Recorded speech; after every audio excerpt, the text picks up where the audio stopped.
Hey Audrey, you got a minute? I need to talk to you about the present you got for Maria. Hi Kayla, did the package arrive in good shape? I hope the post office didn't damage it. Be sure to tell Maria congratulations from me. I'm so happy for her landing that big job. Oh, by the way, the watch is adjustable, so that should be fine, but if the pantsuit doesn't fit, I can get it tailored. Is this really all you got for her? I'm sorry? I mean, what use does she have for a cheap suit and ugly watch? She'd be the laughingstock. What were you thinking getting her this trash? Seriously, Audrey. She deserves way better than whatever brand these are. I would have told you not to send her a gift at all if I knew this is what you were going to get her. Hey, come on, Kayla. That's going a bit too far. And besides, if she showed up on the first day wearing a fancy designer suit and an expensive watch, her new colleagues might think she was shallow and vain. Besides, the suit is a good color for her, and the watch matches the necklace I got her a few years ago. Who cares about brands? You know how big the company she got hired at is, right? Everyone cares about brands. Actually, I don't think you ever told me. What company did she get hired at? There's no way I'm telling you that. It's one of the biggest companies in the state. If you need to ask, it's beyond your pay grade. Kayla, is this you talking or Maria talking? Did she actually tell you what she thought of the gifts? Of course she did! She's just like me. She actually has a sense for high fashion, unlike a certain someone else in the family. You want to know what she said in her words? What kind of cheapskate buys someone a ragged, ugly suit and junk watch like this as a gift? Tell her to spend at least $10,000 on my gift, and then we'll talk. Kayla, listen to me. I'm only saying this because I love both you and Maria, and I'm really concerned for her. Are you sure she'll be okay setting off into the real world like this? Excuse me? If that's really what she said to you, in her own words, then it seems like she has an enormous problem with her value system. You're just jealous! Just because your professional career was a complete failure and you're still working a mid-level job at your age doesn't mean that my Maria is as much of an unmotivated loser as you are. Like I said, Kayla, I'm only asking this because I'm genuinely concerned for her. Oh yeah? Well, you don't need to be. Worry about your own life, Audrey.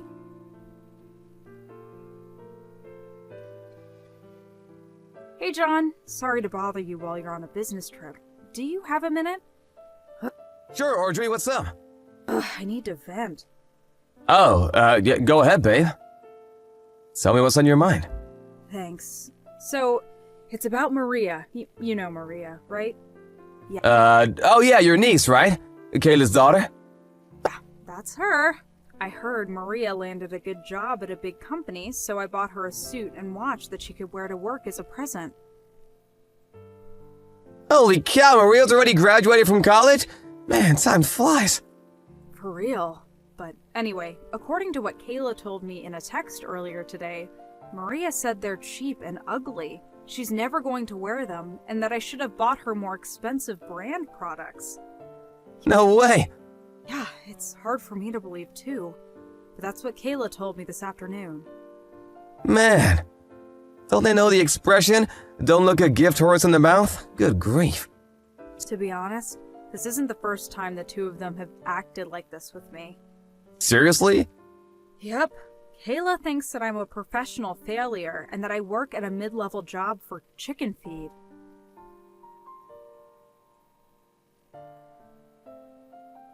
And, I mean, she's completely wrong about that and has no idea what she's talking about, but that attitude of hers seems to have rubbed off on her daughter. She started laying into me about that right after she got done insulting my present. She said that I was just jealous that Maria got a good job while I'm nothing but a loser. Man, that's nuts. What company hired her anyway? She wouldn't tell me. She said it was a secret. What? She goes around bragging about Maria getting hired by some big company and won't even tell you what it is? Yep, it's how she's always been. She's strategically secretive. She only tells people just enough to keep their attention and curiosity focused on her. What a way to live. I can't imagine she has many quality friends with a personality like that. Now that I think about it, it's been years since I've seen Maria. I can't remember the last time I saw her. Yeah, it's been a while. She's always going out with her friends, so she never comes to family events. Oh, I remember now. I'm pretty sure I saw her at a family event about 10 years ago, so that would put her in middle school, I think. I probably wouldn't even recognize her if I saw her, to be honest. I haven't shown you any pictures of her recently, have I? I'm pretty sure my mom sent me some pictures with Kayla and Maria together in them the other day. Let me look through my phone to see if I can find any. I'll be just a second. That's Kayla in the blue blouse, and Maria on the right. Huh? Wait a second. What is it, John? This might sound kind of weird, but I think I actually have seen her recently. Whoa, really? Where at? She was in the group of applicants waiting for their interviews at my company earlier this spring. I saw her name on the resume and thought it was a strange coincidence that she had the same name as your niece. But the address was in a completely different city than where I remember you telling me they lived, so I didn't think much of it. Yep, I'm 100% sure of it. That girl in the picture is definitely the same girl that I met during the interviews. Whoa, that's crazy. I bet you didn't recognize the address because she moved out of her house and into an apartment building closer to her college campus.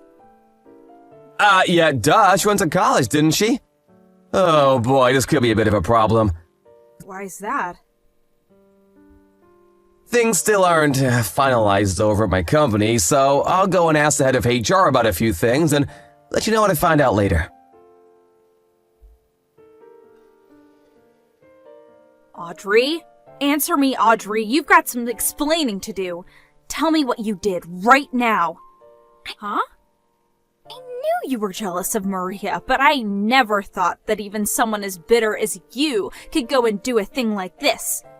Kayla, I have no idea what you're talking about, so could you calm down and tell me what on earth is going on? Maria got a call back from the company that hired her today. They said they're rescinding the offer for the position. They're going with a different applicant. Wait, for real?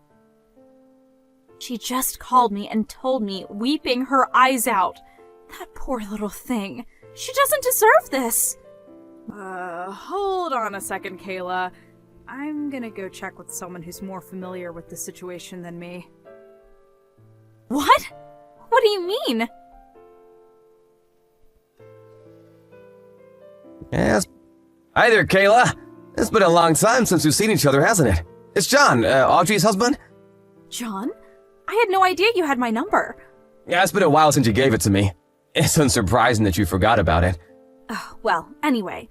So, do you know something about what happened with Maria? She told me the company rescinded their job offer to her. Yes, actually, I'm the president of the company that she applied to. You are? I still can't believe that I didn't even recognize my own niece. I had no idea it was Maria who had applied until Audrey showed me her picture the other day. The last time I'd seen her, she was still in middle school. And since the address on the resume wasn't what I remembered yours to be, I thought that her having the same name was just a crazy coincidence. Although, I suppose it's kind of unusual that she wouldn't recognize me. I haven't really changed all that much in the last several years. Well, besides gaining a few pounds. but that's beside the point. What? It's completely beside the point.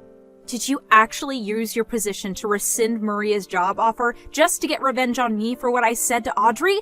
That's despicable! How could you? No, it's worse than despicable. That's abuse of authority. I'm gonna sue you. Well, I was quite upset by the way you spoke to my wife, and I'm not quite over that yet. But the truth is that Maria's offer was rescinded for a completely unrelated reason. Okay, well then why? You'd better have a good explanation. Didn't Maria tell you what happened herself?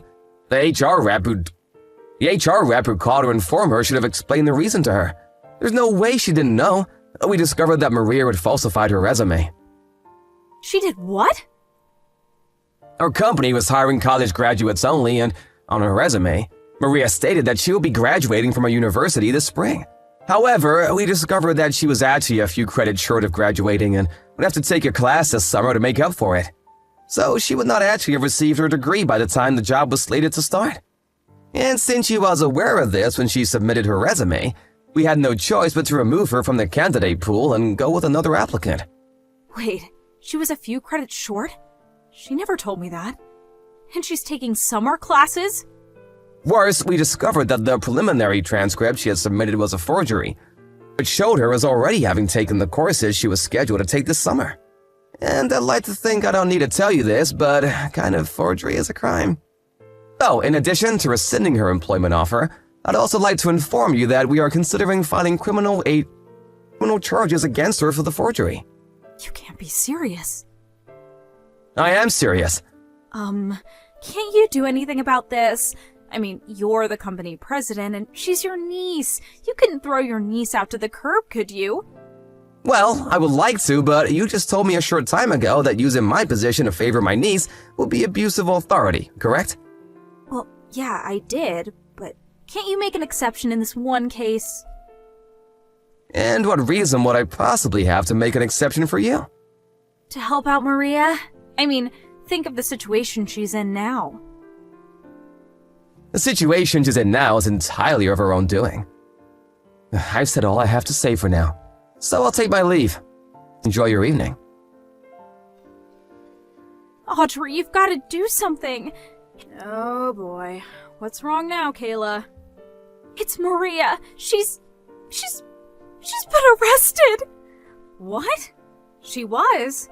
What for? What happened, Kayla? When I talked to Maria about her not being able to graduate on time, she said she was only missing one class. And, well, what sort of university makes a girl delay her graduation for just one stupid class? That's ridiculous, isn't it? So she was already frustrated, and when she had her job offer rescinded on top of that, she kind of went crazy. Just a little bit. She went over to John's company this morning to confront him about the whole situation. Oh no, I have a feeling that didn't go over well. The receptionist told her she wasn't allowed on the premises and to leave immediately, but Maria said that she wasn't going to leave until she was allowed to speak to John and sat on the floor right in front of the receptionist desk, so they said they were going to call the police. And when the police came and told her to leave, she refused. And then, when they tried to arrest her, she struggled a bit. Struggled? I'm pretty sure that's just called resisting arrest. What did they expect her to do when they tried to put handcuffs on her? No one likes to be handcuffed. Kayla, I know you're worried about Maria, but you need to calm down and think rationally about all this. Calm down? Don't tell me to calm down. I can't be calm at a time like this. And besides, all of this is John's fault. If he hadn't rescinded Maria's job offer, then none of this would have ever happened. She'd be working at a good company for a good salary, and everyone would be happy. No. This is all Maria's fault for falsifying her resume and forging those transcripts. That's not just immoral, Kayla. That's illegal. Yeah, so? The only reason the company even knew about that was because John had them look into her history. He should have just minded his own business and let her join the company. But no, he had to go sticking his nose where it didn't concern him. Sorry, Kayla. Wrong again. She was going to get caught sooner or later. That's not the sort of thing you can hide forever. Not to mention, the longer it took for them to find out, the bigger a deal it would have become. So it's honestly for the best that she got caught this early on. Also, John didn't even know that Maria was one of the applicants until after they started their investigation into her history, so you can't blame this on his personal vendetta against you or anything. Maria has no one to blame but herself for what happened. But it's not her fault. She didn't deserve any of this. Good grief, Kayla. How long are you going to treat Maria like she's a kid? You're being way too easy on her. Every single time she gets into trouble, you swoop in to defend her, telling her it's not her fault and placing the blame on someone else. And that's the precise reason why she's become so shallow and arrogant, refusing to admit any of her faults. Really, this is all due to how you raised her, Kayla. That's not true. Maria's a beautiful, intelligent woman, just like me. Your lack of self-awareness aside, you're old enough to know that even a beautiful, intelligent woman won't get anywhere in life unless she has a strong sense of personal responsibility. This will be a good opportunity for Maria to find out how society really works. You can't get by with just a pretty face. There are rules to follow, manners, ethics. She needs to learn about all that stuff. And as for you, Kayla, this should also be a good opportunity for you to consider how your responsibility as Maria's mother and to give some good thought to where precisely in your parenting you went wrong and how to help fix it. Don't throw all this on me, Audrey. What about you? This is your niece we're talking about. Don't you feel sorry for her in the slightest? Don't you love your own niece? If you had a heart, you'd be doing all you could to help her out right now. Like getting John's company to drop the charges. Were you paying attention just now? I do want to help her. The problem is that you and I don't see eye to eye on what specific sort of help Maria needs. And until you can understand that, there's nothing I could do or say that would get through to Maria. Or you. So no, Kayla, I'm not going to give her the sort of help you want me to give her. Audrey, you can't do this! I'm your sister! She's your niece! I've had more than enough interaction with you for a while. Don't contact me anymore after this. If I ever feel like talking to you again, I'll let you know. John's company pressed charges, and Maria was found guilty of forgery, fraud, and finally resisting arrest. Having found out about all of this, Maria's college expelled her. It's crazy that she went this far over having to take one little class. Kayla tried complaining to her husband, demanding that he talk to John and me to get us to help Maria out in some way, but he apparently had no intention of doing anything of the sort. Quite the contrary. He told her that very day that he was divorcing her. Maria's trouble with the law had started to have a serious negative impact on his work, and his company told him that if he didn't take care of it, then they would fire him. And, well, he took care of it. I kept my word to Kayla, and I haven't spoken to her ever since I sent that last message. When I talked to my parents about what had happened, they were utterly disgusted and cut Kayla off too. And that's the story of how my sister Kayla and her daughter Maria ended up destroying their lives. With the kind of criminal record Maria earned for herself, she's going to have a seriously hard time landing any employment at all, much less a job at a good company like John's. To make up for that, Kayla's now working a double shift every day from Monday to Friday in order to make ends meet. Sucks for her, but she brought this on herself.